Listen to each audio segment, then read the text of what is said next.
Good morning to all of you. Myself Shivani Godiya and belongs to Srinagar Garhwal. मैंने आपको last lecture में class 10th की exercise class first chapter start करवाया है, जिसमें आपको मैंने सारे नंबर्स सिस्टम जितने भी आपको टॉपिक्स थे वो कंप्लीट करवाए फर्स्ट लेक्चर में।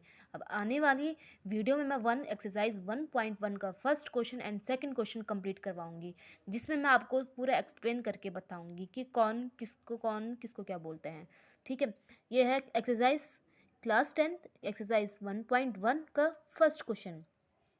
देखो, इस ज़ीरो है हमारा होल नंबर। क्या होता है? हमारा होल नंबर होता है। इस आर रेशनल नंबर होता है, जिनको हम पी बाई क्यू के रूप में लिखते हैं।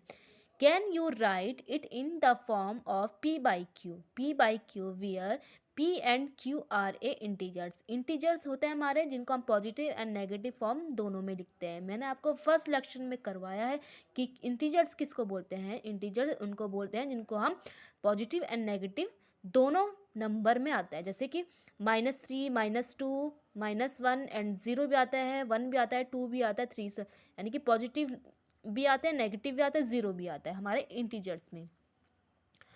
अब है and Q is does not equal to zero उसमें था, जिसमें हमारा रेशनल नंबर है, जिनको हम पी बाई क्यू के रूप में लिखते हैं। पी बाई क्यू यानी Q is does not equal to zero.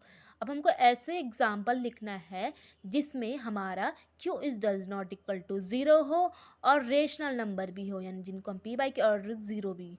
देखो मैंने एक एग्जाम्पल लिखा है, आंसर है कि yes zero is a rational number. वो क्वेश्चन में ये बोलना चाह रहा था कि जीरो एक रेशनल नंबर है, यस या नो। तो जीरो क्या हमारा रेशनल नंबर है। ठीक है, अब पी बाई क्यू के रूप में लिखना है, ऐसा एग्जाम्पल लिखना है इस क्वेश्चन में। तो देखो 0.1, 0.2, 0.3, 0.4, 0.5 ऐसे करके 40, मतलब आप इनफाइनाइट तक कर सकते हो, नंबर लिख सकते हो अपनी मर्जी से। अब देखो 1/0, 2/0, 3/0, 40/0, ये एग्जाम्पल नहीं हो सकता है। ये एग्जाम्पल इसलिए नहीं हो सकता है क्योंकि इसके अकॉर्डिंग से एक एग्जाम्पल गलत हो जाएगा, क्योंकि रेशनल नंबर होता है जिनको हम पी बाई क्यू के रूप में लिखते हैं, और Q does not equal to zero. जो नीचे का फॉर्म है, जो नीचे की डिजिट होगी वो क्या होगी? जीरो नहीं होगी। तो ये जीरो की लाइन है, इसलिए ये गलत हो गई है। नीचे हमारा जीरो नहीं होना चाहिए, तो ये हमारा गलत हो गया। तो जीरो है ना, ये लाइन इसलिए गलत हो गई है। फर्स्ट लाइन इसका आंसर है, ओनली फर्स्ट लाइन इसका आंसर है। 0.1, 0.2, 0.3, 0.40, कोई भी डिजिट आप लिख सकते हो। ऊपर के डिजिट जीरो होनी चाहिए, लेकिन नीचे के डिजिट हमारी जीरो नहीं होनी चाहिए। Reason, Q is does not equal to zero. Question में दे रखा था कि Q is does not equal to zero, ऐसे एग्जाम्पल लिखो। ओके, समझ में आ गया आपको? नहीं आया तो प्लीज़ कमेंट बॉक्स में बोलना कि आप मैम हमको यहाँ पे समझ में नहीं आया, प्लीज़ मैं आपको बताऊंगी।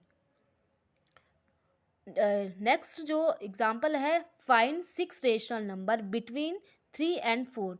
3 एंड 4 के बीच में 6 रेशनल नंबर लिखने। अब रेशनल नंबर होते हैं जिनको हम पी बाई क्यू के रूप में लिखते हैं, तो ऐसा एग्जाम्पल लिखना है हमको। ठीक है, अब देखो 6 लिखा है यहाँ पे, 6 फाइंड 6 रेशनल नंबर। अगर यहाँ पे 6 लगा है तो 6 के बाद क्या आता है? डिजिट 7 आती है, तो 7 से मल्टीप्लाई। अगर यहाँ पे 7 लिखा रहता तो 7 के बाद कौन सी डिजिट आती है? 8 आती है, तो 8 से मल्टीप्लाई। यहाँ पे 9 लिखा रहता तो 10 से मल्टीप्लाई। 11 लिखा रहता तो 12 से मल्टीप्लाई। एक डिजिट के बाद की डिजिट से मल्टीप्लाई, ऊपर नीचे। अब यहाँ पे 3 दिया है तो 3 को भी ऊपर नीचे मल्टीप्लाई करना है 7 से, क्योंकि 6 दे रखा था इसलिए 7 से ऊपर नीचे मल्टीप्लाई कर दिया।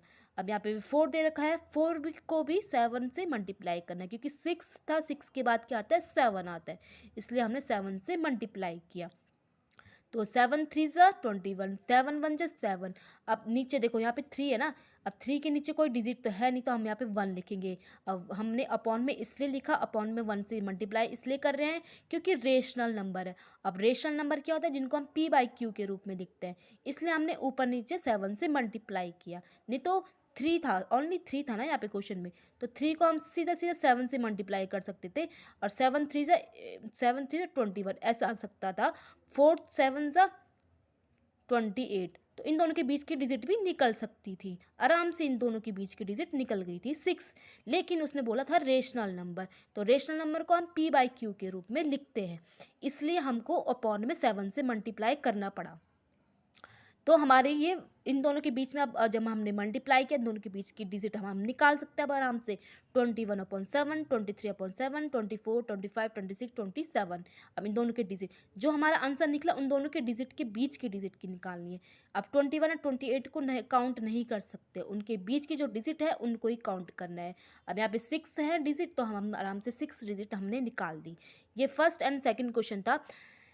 प्लीज़ अगर आपको ये वीडियो अच्छी लगी हो तो प्लीज़ लाइक कमेंट शेयर ज़रूर करना प्लीज़। और आने वाले नेक्स्ट वीडियो में मैं आपको पूरी एक्सरसाइज A to Z पूरा चैप्टर आपको कंप्लीट करवाऊँगी। Thank you.